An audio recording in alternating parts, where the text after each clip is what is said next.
பார்க்கும் அனைவருக்கும் வணக்கம்.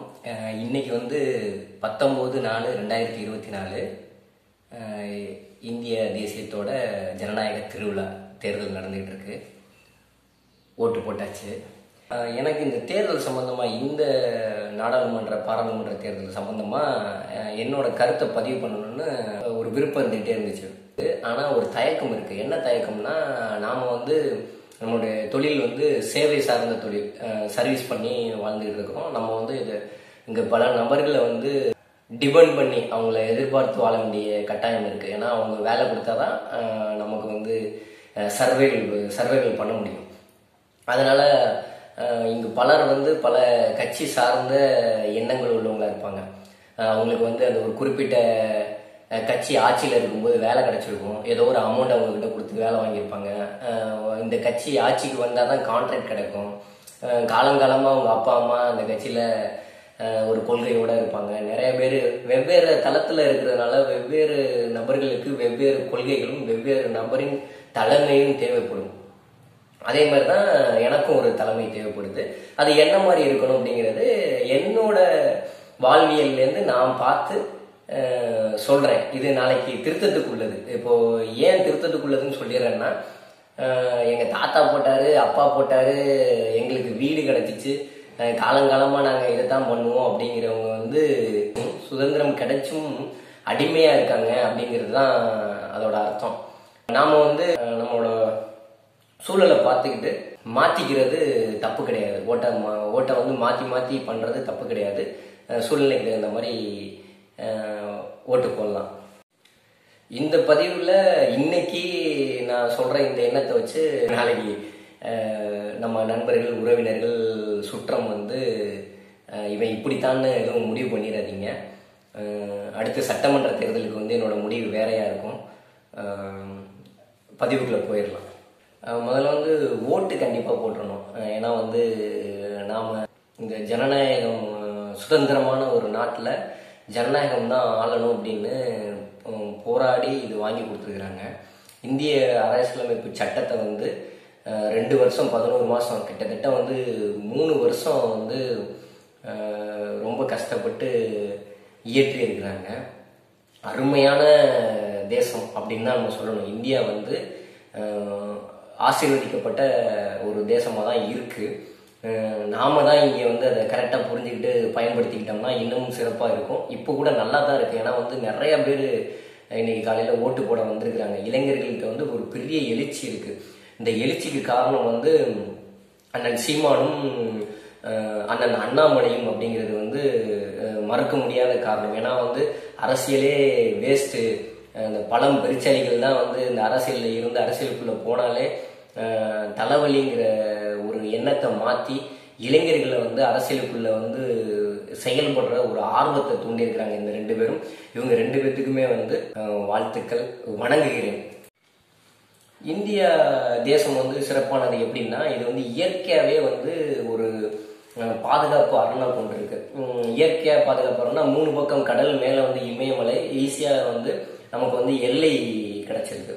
இந்த இந்தியாவுக்குள்ள வந்து நாம் வந்து வெவ்வேறு மொழி பேசக்கூடிய நபர்களாகவும் பல தனித்தனி குழுக்களாக வாழ்ந்துருக்கிறோம். இந்த குழு எல்லாமே வந்து ஒரே ஆள் கையில் வந்தது வந்து ஆங்கிலேயரோட ஆட்சி காலத்தில் தான். அதுக்கு முன்னாடி பலர் நம்மளை வந்து ஆண்டிருக்கிறாங்க. இங்கே தமிழர்களாக இருக்கிறவங்க வந்து இது என் மண் அப்படிலாம் சொல்லிட்டு இருக்கிறோம்.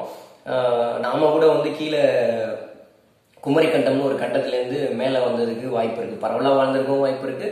ஸோ இப்போ இந்த ஏன் ஊர், ஏன் மண், இந்த மாதிரிலாம் வந்து கொஞ்சம் கம்மி பண்ணிக்கிறது நல்லது. இப்போ நம்ம இந்தியாவுக்குள்ளே இருக்கிறோம். இந்தியாவுக்குள்ளே இருக்கிறது நமக்கு பாதுகாப்பு எப்படின்னா, முதல்ல நம்ம வந்து இங்கே உள்ள எல்லாத்துக்குமே இந்தியர்கள் அப்படின்னு சொல்லிட்டு ஒரு ஒற்றுமை மனநிலை இருக்கும். ஏன் இருக்கும் அப்படின்னா, நாம் எல்லாமே வந்து அந்த ஆங்கிலேயர்களை வந்து ஆங்கிலேயரோட ஆட்சியை விட்டு வெளியில் வர்றதுக்கு ஒருங்கிணைந்து தான் வந்து சுதந்திரத்துக்கு போராடி இருக்கோம். அப்போ வந்து இங்கே மேலே இருக்கிறவனுக்கும் அந்த சுதந்திரத்தில் பங்கு இருக்குது, கீழே இருக்கிறவனுக்கும் பங்கு இருக்குது. ஸோ எல்லாருமே இந்த ஆங்கிலேயர்களுக்கு நன்றி சொல்லணும். ஏன்னா வந்து எல்லாரும் சேர்ந்து அவனை எதிர்த்து போராடினதுனால எல்லாருக்குமே இந்தியாவுக்குள்ள உரிமை இருக்குது அப்படிங்கிற ஒரு நிலைப்பாடுக்குள்ளே நம்ம வந்துட்டோம்.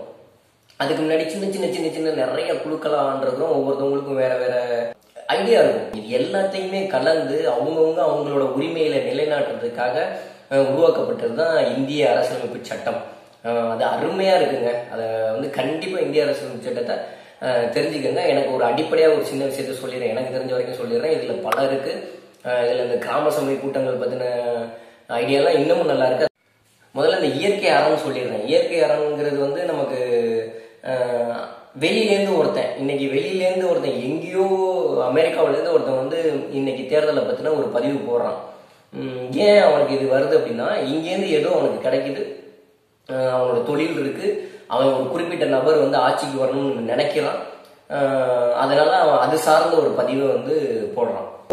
இந்தியருக்குள்ள நடக்கிற பிரச்சனைங்கிறது வந்து செகண்டரி, அதை நம்ம எப்படியுமே தீர்த்துக்கலாம், அதை நம்ம பார்ப்போம், எப்படின்னு பார்ப்போம். ஆனா வெளியிலேருந்து ஒரு சக்தி வந்து நம்மளை வந்து ஏதோ ஒரு விதத்துல வந்து ஆளுமை செய்ய முயற்சி செஞ்சா அதை நம்ம அனுமதிக்க முடியாது. இந்த போர் மூலியமா, அதாவது துப்பாக்கியை தூக்கிட்டு வந்து சண்டை போட்டு இடத்த பிடிக்கிறதுங்கிறதுக்கு வந்து நம்ம பாதுகாக்கப்பட்டிருக்கிறோம், பெரிய அளவில் பாதுகாக்கப்பட்டிருக்கிறோம். இப்போ சீனாவில எல்லாம் வந்து அவங்கள ஒரு பாதுகாப்பு அரணை உருவாக்குறதுக்கு பெரிய சவர் கட்டியிருக்கிறாங்க. இது மாதிரி நம்ம பார்க்குறோம். பல கண்டங்கள், ஆசியா கண்டத்துக்குள்ளேயே வந்து பிரச்சனைகள் நடக்கும்போது அந்த எல்லை முழுவதுமே நமக்கு ஒரு பாதுகாப்பு வைக்க வேண்டிய அவசியம் இருக்கும். இப்போ நமக்கு இயற்கையாகவே ஒரு அரண் கிடைச்சிருக்கு, நமக்கு வந்து பெரிய அளவில் பாதுகாப்புக்குங்கிறது வந்து குறைஞ்சிருக்குன்னு சொல்லணும் இயற்கையாகவே. அதனால நம்ம வந்து இந்தியர்கள் வந்து பெரிய அளவில் வந்து வளர்ச்சியை நோக்கி வேலை செஞ்சுக்கிட்டே இருக்கலாம். பாதுகாப்பு பற்றி அதிகமாக பயப்பட வேண்டிய அவசியம் இல்லை. ஆனால் பாதுகாப்பு கட்டமைப்பு இருக்கணும், அது அவசியம்.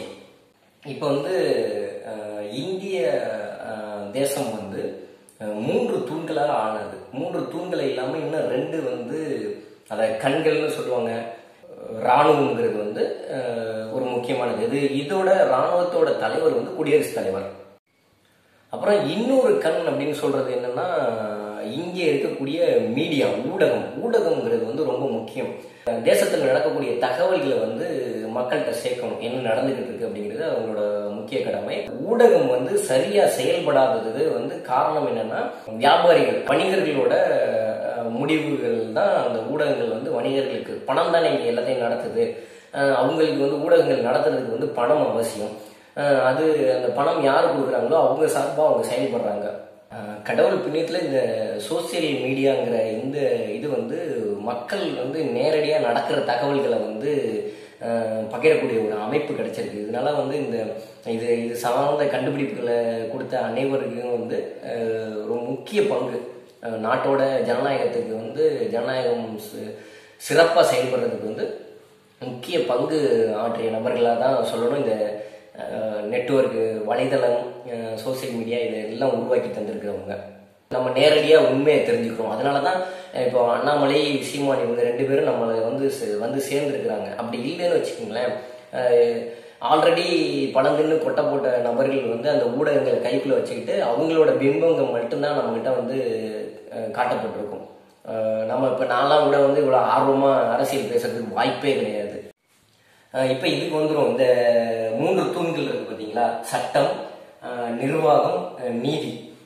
இப்போ வந்து இது 3மே வந்து ஒன்று பேலன்ஸ் பண்ணும். அதை நம்ம இப்போ சமீபத்தில் பார்ப்போம்.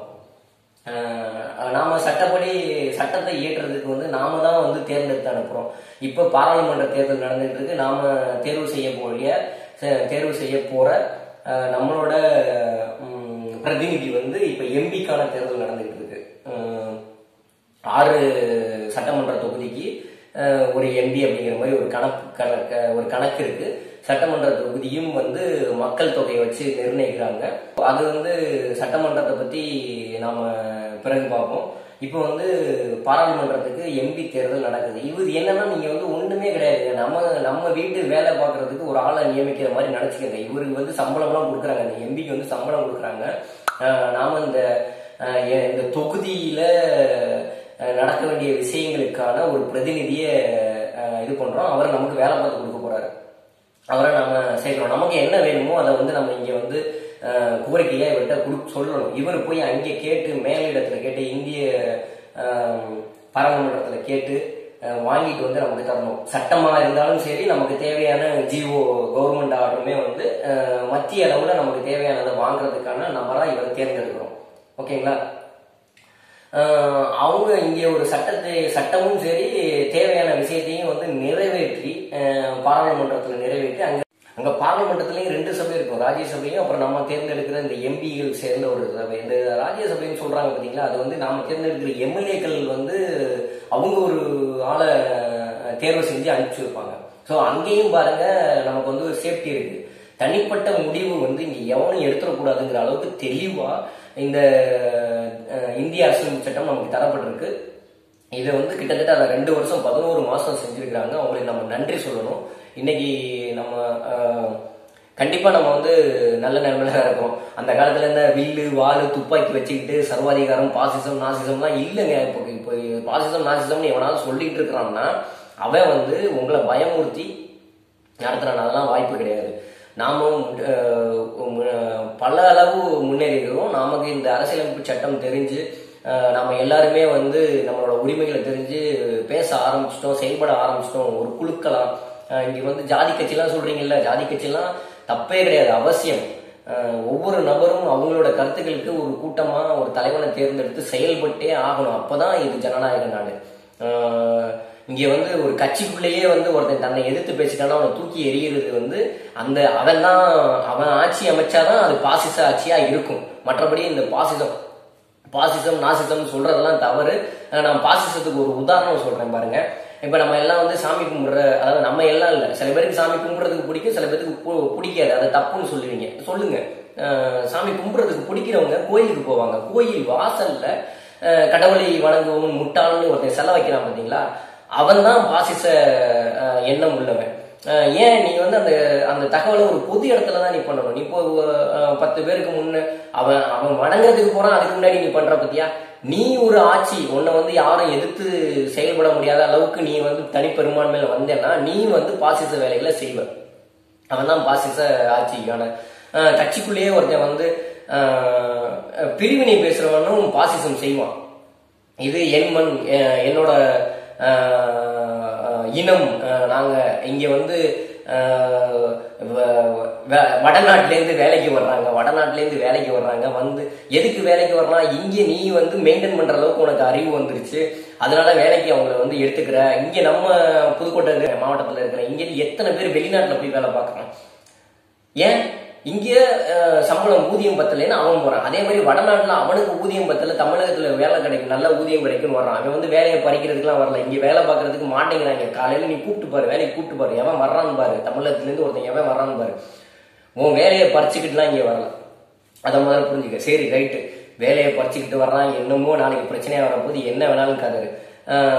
குஜராத்ல வந்து மணிநகர்ல 25,000 பேர் தமிழன் இருக்கான், கர்நாடகாவில் தமிழன் இருக்கிறான், தெலுங்கானாவில் இருக்கிறான், எல்லாம் கலந்து இங்க என் தம்பி படிச்சுட்டு டெல்லியில போய் வேலை பார்க்கறான்.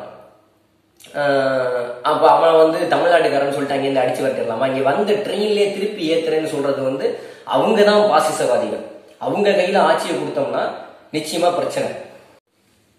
இந்திய ஜனநாயகம் சரியா புரிஞ்சிக்கப்பட்டா இந்த இந்திய தேசிய அரசியலமைப்பு சட்டம் வந்து ரொம்ப சிறப்பா இருக்கு, எங்கேயுமே இல்லாத அளவுக்கு சிறப்பா இருக்கு. ஏன்னா நம்ம வந்து மாநிலங்களா தனித்தனியா பிரிஞ்சிருக்கிறோம்,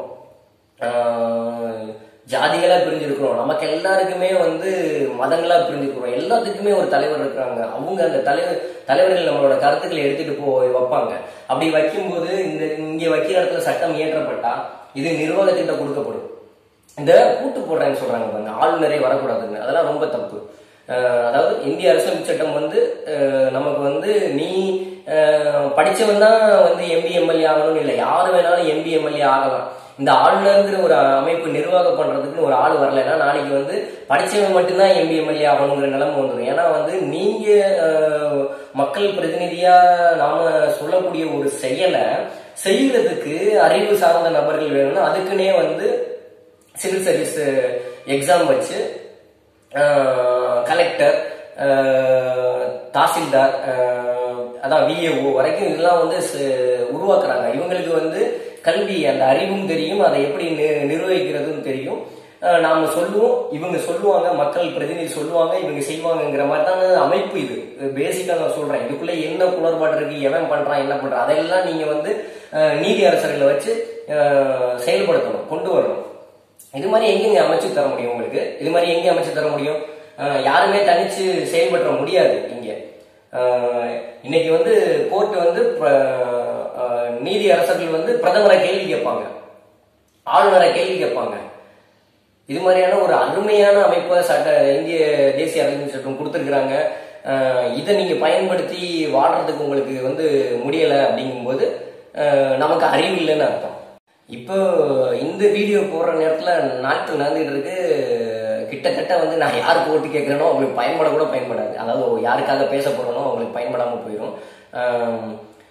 இது யாரை போய் சேரும் அப்படின்னா, இப்போ நீங்க காலங்காலமா நான் ஒரு குறிப்பிட்ட நபருக்கு தான் ஓட்டு போட்டேன், நான் வந்து டிஎம்கேக்காரன், நான் வந்து ஏடிஎம்கேக்காரன், நான் வந்து பிஜேபிக்காரன், நான் வந்து நாம் தமிழர் கட்சிக்காரன் அப்படின்னா, அவன் வந்து கட்சிக்கு வேலை செய்ய ஆரம்பிட்டா அவன் தப்பே கிடையாது.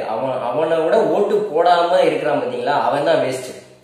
அவன் ஏதோ ஒரு விதத்துல வந்து திருடி திங்கிறான்னு நம்ம அந்த ஜனநாயகத்தை பயன்படுத்துறான். போறான், கட்சிக்குள்ள வேலை பார்க்கறான், ஒரு கான்ட்ராக்ட்ல வந்து எடுக்கிறான், அதை தன் சொந்தக்காரனுக்கு எடுத்துக்கிறான், தானே எடுத்துக்கிறான், அதுல ஒரு கமிஷனை சாப்பிடுறான், ஏதோ ஒரு செயலாற்றிட்டு இருக்கான். நான் உண்டு, நான் வேலை உண்டுன்னு நீ பாட்டுக்கு போயிட்டு இருக்க பத்தியா? தயவு செய்து நீங்க தான் வந்து இந்த நோட்டாவுக்கு போடுறேன் அப்படிலாம் இல்லாம ஏதாவது ஒரு அமைப்புக்குள்ள போங்க. அந்த அமைப்புக்குள்ள உங்களுக்கு ஏதாவது உங்களுக்கு பிடிச்ச ஒரு அமைப்புக்குள்ள போயிருங்க. ஓரளவு அங்க போய் செயல்படுங்க. அங்க நிறைகுறைகள் தெரியும். அவன் தப்பு பண்ணுவான், அந்த தப்பை நீங்க அங்க போய் குரல் கொடுங்க. அல்ல சண்டை போட்டு எனக்கு வாழ்க்கையில என்னப்பா சண்டையெல்லாம் போட முடியாதுப்பா அப்படின்னா பரவாயில்ல, பதிவுகளை சொல்லுங்க, வெளியில சொல்லுங்க, இங்க தப்பு நடக்குதுன்னு சொல்லுங்க. இத செயல்படுங்க, செயல்படாம இருக்காதீங்க. இந்த உங்களுக்கு தான் இந்த பதிவு என்னன்னா வந்து நான் ஓட்டே போடாம இருக்க போறேன் அப்படின்னா, இந்த பதிவு உங்களை வந்து சேர்ந்துச்சுன்னா அந்த கடைசி நிமிஷத்துல போய் ஏதோ ஒரு பிடிச்ச கட்சிக்கு ஓட்டு போட்டுருங்க. போட்டுட்டு அந்த நீங்க எந்த கட்சிக்கு ஓட்டு போட்டீங்களோ அந்த கட்சியோட செயல்பாடுகளை உன்னிப்பா கவனிங்க. அவங்க கிட்ட கனெக்ஷன் ஆகுங்க. அதுல உங்களுக்கு தவறு தெரிஞ்சிச்சுன்னா அதுக்கு எதிராக யார் செயல்படுறா அல்லது என்னங்கிறத கண்டுபிடிச்சு செயல்பட ஆரம்பிச்சீங்கன்னா நாளைக்கு வந்து நல்ல ஒரு சமுதாயம் அமையும். சரிங்களா? இப்போ நான் வந்து நான் யாருக்கு ஓட்டு போட்டிருக்கேன் என்னங்கிறத வந்து உங்களுக்கு நான் சொல்லிடுறேன், ஏன் போட்டேன்னு சொல்றேன். இப்போ நடக்கிறது வந்து பாராளுமன்ற தேர்தல் அப்படிங்கிறதுனால எம்பி எலெக்ஷன். மத்தியில யார் இருக்கிறாங்க? பாரதிய ஜனதா இருக்கிறாங்க, காங்கிரஸ். இவங்க வந்து தேசிய கட்சியை உள்ள வராத அது ரொம்ப தப்பு. வரணும். ஏன் வரணுங்கிறத நான் சொல்றேன். நமக்கு அடிப்படையா 2 விஷயங்கள் தேவைங்க, மருத்துவம், கல்வி. கல்வியில வந்து மிகப்பெரிய அளவுல வந்து ஒரு தொழில் நடந்துகிட்டு இருக்கு. அந்த கல்வியை வந்து வியாபாரமாக்கி நான்லாம் வந்து இதனால பயங்கரமா பாதிக்கப்பட்டிருக்கிறேன், பாதிக்கப்பட்டுக்கிட்டே இருக்கிறேன். என் பிள்ளைய படிக்க வைக்கிறது கூட நான் வந்து கஷ்டப்பட்டு இருக்கிறேன். அதுக்காக தான் போறாரு. அதே மாதிரி மருத்துவத்துல வந்து உலக அளவுல பாலிடிக்ஸ் நடந்துகிட்டு இருக்கு. உலக அளவுல 3 நபர்கள், நான் சொல்றது எனக்கு தெரிஞ்சு ஒரு 3 பெரும் வியாபாரிகள் தான் வந்து இந்த மருந்தை வந்து உலகம் ஃபுல்லா விநியோகம் பண்றதுக்கு வேலை செஞ்சுக்கிட்டு இருக்கிறான். அதுல எதிர்கட்சி ஆளுங்கட்சின்னு வச்சுக்கோங்க. இப்ப வந்து தமிழகத்துல இந்த தமிழ்நாடு அரசு ஒரு இடத்துல மருந்து எடுக்குது அப்படின்னா அதே ஆளு அங்கே இருந்தானா, மத்தியில இருந்தான்னா அவனும் அங்கேதான் மருந்து எடுப்பான். அந்த மருந்துல தப்பு இருந்தா உங்களுக்கு வந்து தெரியாது, கண்டுபிடிக்க முடியாது. ஓகேங்களா? அப்போ அதுக்கு எதிரான ஒருத்தவங்க வந்து மத்தியில இருக்கிறான்னு வச்சுக்கோங்களேன். இப்ப இவன் போய் உதாரணத்துக்கு நான் வந்து ஒரு ஏன்னு வச்சுக்கோங்க, ஒரு ஏ கிட்ட வந்து இவன் மருந்து எடுக்கிறான் அப்படின்னா அவன் வந்து மருந்து வாங்குறான். அந்த மருந்துல கமிஷன் இருக்குங்க. அந்த மருந்தை வாங்குறதுல எல்லாத்துலயுமே கமிஷன் இருக்கு. இல்லாமலாம் எவனும் வேலை செய்யறத சொன்னாங்கன்னா அதை நம்புனீங்கன்னா நீங்க முட்டாள். ஓகேங்களா? இப்போ அந்த மருந்தை நீங்க கொண்டாந்து உங்ககிட்ட கொடுக்குறான். அது நல்லா இருக்கா நல்லா இல்லையா, அது என்ன ரேட்டு? அப்போ இதுக்கு ஒரு போட்டிக்கு இன்னொன்று வரணும்னா பி எப்படி இல்லை மருந்து எடுக்கிறவங்க ஒருத்தர் நமக்கு வரணும். இப்போ மருத்துவமனை,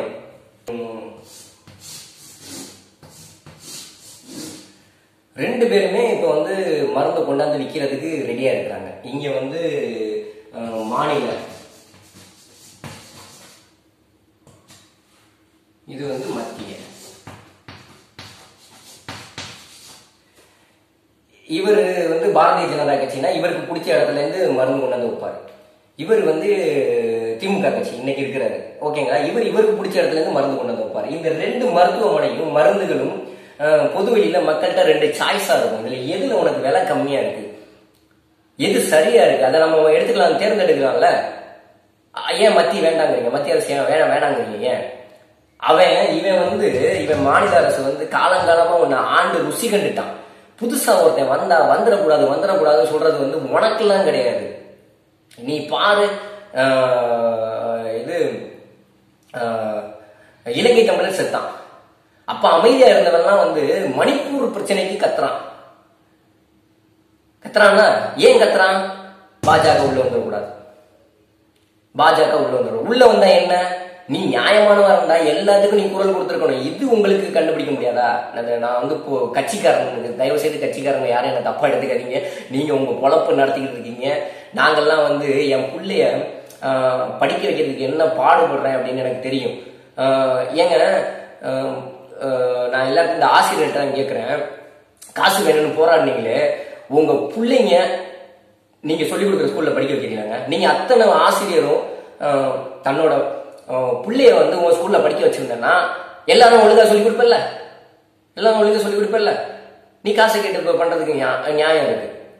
ஹிந்தி வேண்டாங்கிறாங்க, ஆனா அவன் பிள்ளைலாம் போய் சிபிஎஸ்ல படிச்சுக்குது, 3 மொழி தெரியுது, சென்ட்ரல் கவர்மெண்ட்ல வேலை வாங்குது, எங்கேயோ டெல்லியிலயோ இதுலயோ போய் வேலை பார்க்குது. எனக்கு ஒரு பொருள் வேணும்னா இப்ப எனக்கு வந்து நான் வந்து எலக்ட்ரிக்கல் வியாபாரம் பண்ணிட்டு இருக்கிறேன். வியாபாரத்துக்கு வந்து மத்திய பிரதேசத்துல எனக்கு ஒரு பொருள் இருக்கு, இங்க கிடைக்கலங்க. இது வந்து சத்தியமா உண்மை. அவனுக்கு ஹிந்தி மட்டும்தாங்க தெரியுது. ஏன் தேசிய மொழி நான் இருக்கிற இந்த மாநிலத்துல அண்டை நாட்டோட மொழியை நான் கத்துக்கிறதுல உனக்கு என்னங்க பிரச்சனை? ஒரு மொழி வந்து இன்னொரு மொழியோட வந்து ஒரு பிள்ளை 2 மொழியை கத்துக்கிறான்னு வச்சுக்கோங்களேன். மொழி அழிஞ்சிருந்தா அது என்னங்க மொழி? என்ன மொழி அது?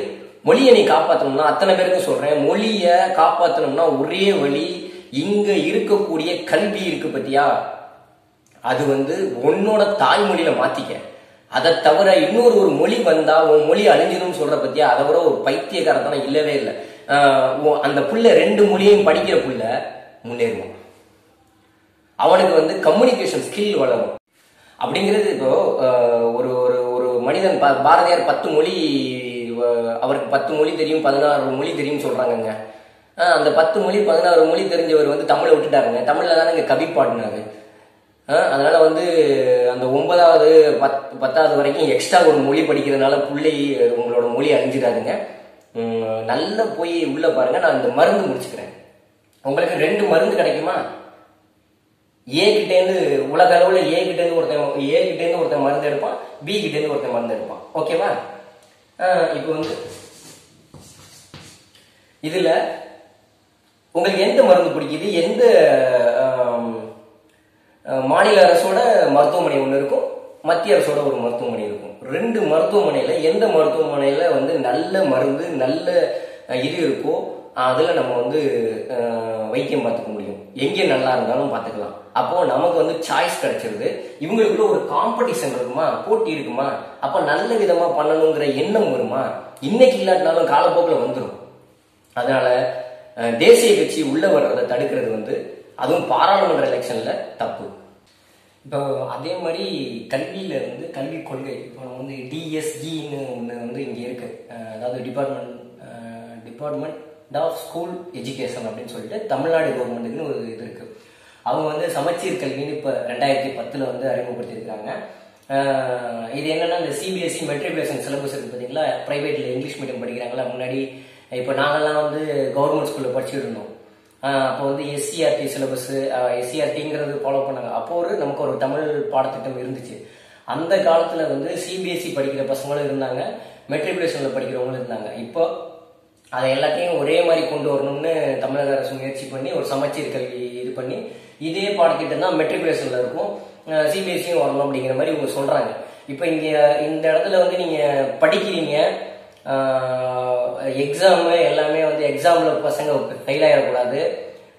10th பப்ளிக் எக்ஸாமுமே வந்து என்னன்னா இப்போ நம்மளோட அரசு வந்து குழந்தைங்க வந்து எந்த பாதிப்பும் உள்ளாகிற மாதிரி ஒரு பாடத்திட்டமா இப்படியே படிச்சு வந்து அவங்க டாக்டர் இன்ஜினியர் தப்பு இல்லைங்க. அதாவது பசங்க அந்த விஷயத்தை புரிஞ்சுக்கிற வரைக்கும் அவங்களோட இதுல கொண்டு வர்றது தப்பு இல்லை. அதை வந்து நெகட்டிவா பயன்படுத்துறது.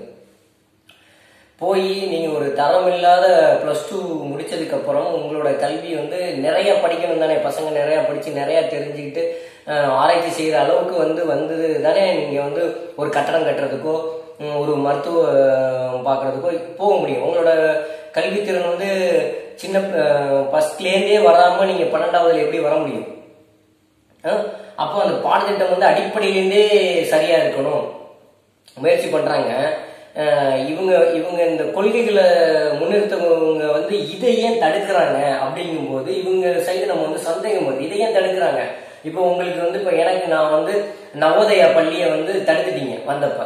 அது இருந்ததுன்னா எனக்கு நான் ஹிந்தி படிச்சிருப்பேன். உங்களுக்கு மொழி அழிஞ்சிரும் தான் சொன்னீங்க.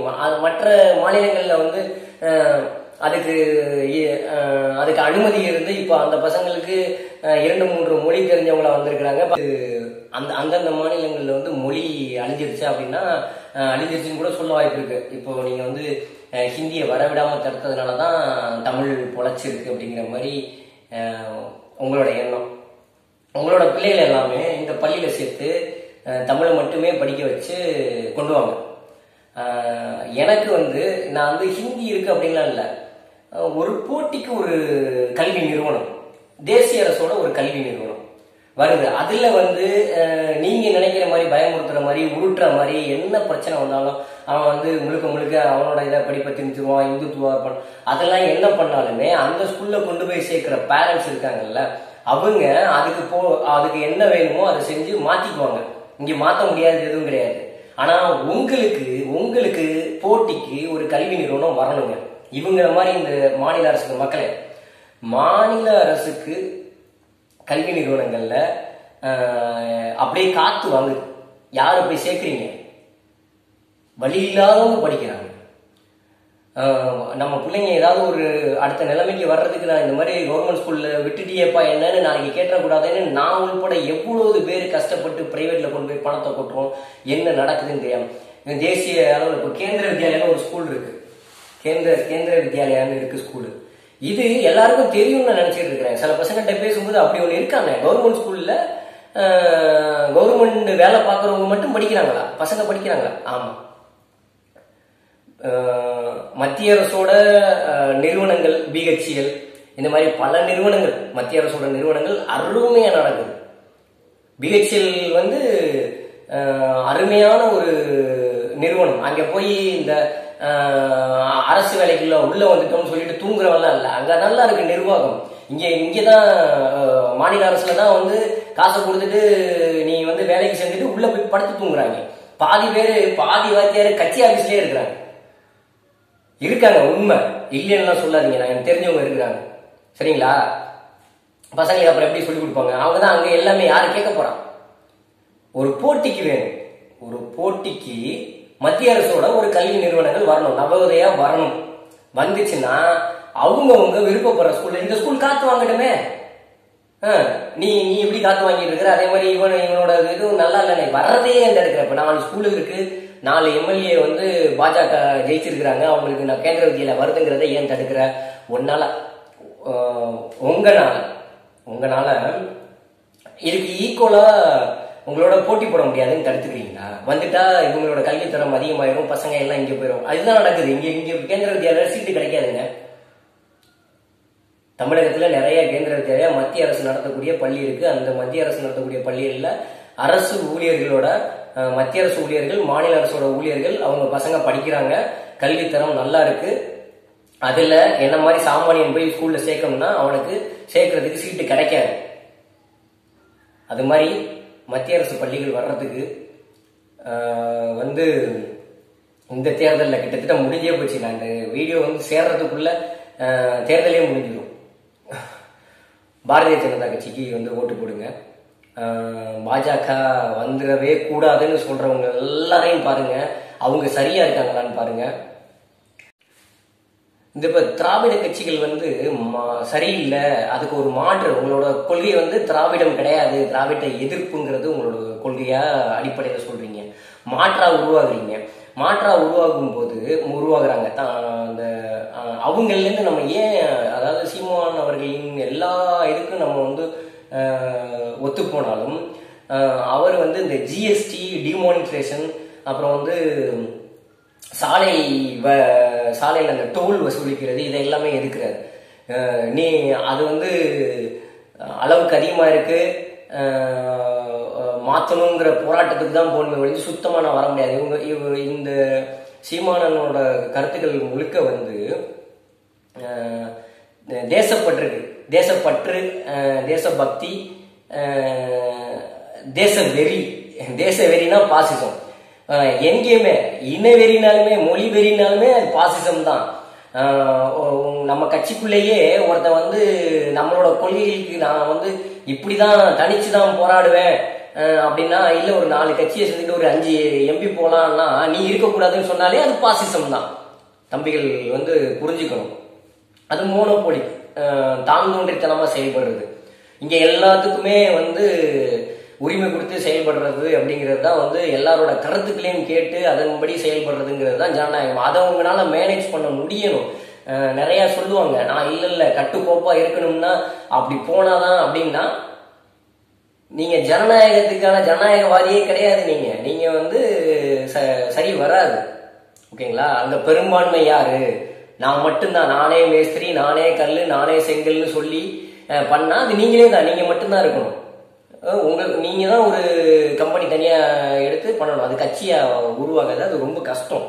மொழிப்பற்று, இனப்பற்று, குடும்பத்து மேல பாசம், அப்பா அம்மா மேல பாசம், தாய் பாசம், தந்தை பாசம், ஜாதிப்பற்று எல்லாம் இருக்கலாம். ஆனா வெறியா இருக்கக்கூடாது. 50 பேர் ஹிந்திக்காரன் வண்டியில வந்தானா அப்படியே நான் திருப்பி ஏற்றுவேங்கிற மாதிரிலாம் இருக்கக்கூடாது. அது சரி வராது. ஏன்னா அங்கே ஒரு 250 பேர் இருக்கிறான். அங்கே என்னோட சொந்தங்கள், உன்னோட சொந்தங்கள், தமிழங்கள் இருக்கு. அவங்க எல்லாம் இங்கே வந்துக்க, இங்கெல்லாம் அங்கே போய்க்க அப்படின்னா இப்ப இதான் பிரிவினைவாதம். இந்த ஒரு இயற்கையாவே வந்து அறோட அமைக்கப்பட்டுள்ள ஒரு பூமிக்குள்ள உங்களால ஒன்றிணைந்து வாழ முடியல, நீங்க சொல்றபடிதான் நடக்கணும் அப்படின்னு இருந்ததுன்னா, நீங்க ஒரு கட்சியா வரும்போது அந்த கட்சிக்குள்ளேயும் உங்களால ஒன்றிணைந்து வாழ முடியாது. நீங்க சொல்றபடிதான் அந்த கட்சி நடக்கணும். அத்தனை பேர் நீங்க சொல்றதுதான் கேட்கணும். அப்படி ஆகும்ல, அது பெரிய ஆபத்து. அடுத்த சட்டமன்ற தேர்தலில் உங்களுக்கு நாங்கள் ஆதரவு கொடுக்குறோம். நான் கொடுக்கக்கூடிய தேசியவாத தமிழின மக்கள் வந்து அவங்களுக்கு கொடுக்கலாம். தம்பிகள் சட்டமன்றத்தில் கொடுக்கலாம். நமக்கு பாதுகாப்புக்கு வந்து தேசிய கல்வி நிறுவனங்களும் தேசிய மருத்துவ நிறுவனங்களும் ஒவ்வொரு மாநிலத்துக்குள்ளேயும் வந்தாகணும். அப்பதான் வந்து ஒரு போட்டி, ஆரோக்கியமான போட்டி இருக்கும். இது பண்ணும். இது சரி அப்படின்னு பட்டுச்சுன்னா இந்த நோட்டாவுக்கு போடலாம், போடாமே போயிடலாம்னு நினைக்கக்கூடிய மக்கள் யாராவது இருந்தாங்கன்னா, கட்சிக்காரவங்க தான். தம்பிகள் கூட வந்து அதான் தம்பிகள் தான். நீங்கள் வந்து இது பண்ணுங்க. நான் அண்ணன் சீமானும் வந்து மெஜாரிட்டியோட இருந்தால் தான் இங்கே பல பேர் வந்து பயந்து பண்ணும். தேசிய கல்வி நிறுவனம், தேசிய மருத்துவமனைகள் ஒவ்வொரு மாநிலத்துக்கும் வரணும் போட்டிக்கு, மாநில அரசுக்கு போட்டிக்கு. இப்போ இவங்களை பார்த்து இவங்களும் ஒரு போட்டி இருந்துச்சுன்னா எங்கே விருப்பப்படுறாங்களோ அவங்க பேரண்ட்ஸ் எடுத்துக்க போறாங்க. நம்ம அதுவும் கவர்மெண்ட் ஸ்கூல் தானே, இதுவும் கவர்மெண்ட் ஸ்கூல் தானே, உனக்கு ஏன் சீட் இல்லை, எனக்கு ஏன் சீட் இல்லைன்னு இவங்களுக்கே வெக்கம் வந்து இவங்களுக்கு யாருக்கோ அவங்களுக்கு ஒரு போட்டி இருக்கும். நல்லது நடக்கும். போட்டி இருக்கணும், ஆரோக்கியமான போட்டி இருக்கணும். நீங்க யாராவது வந்து இந்த செய்தி கேட்டு உங்களுக்கு ஓட்டு போடுறதுக்கு நேரம் இருந்தா போய் பாரதிய ஜனதா வந்து அந்தந்த பகுதியில் வந்து சைக்கிள் சின்னத்தில் நிற்கிது, பலாப்பழ சின்னம், மாம்பழ சின்னம், குக்கரு, தாமரை, இவங்களோட கூட்டணி கட்சிகளோட சின்னம். ஆதரவு கொடுங்க. நன்றி.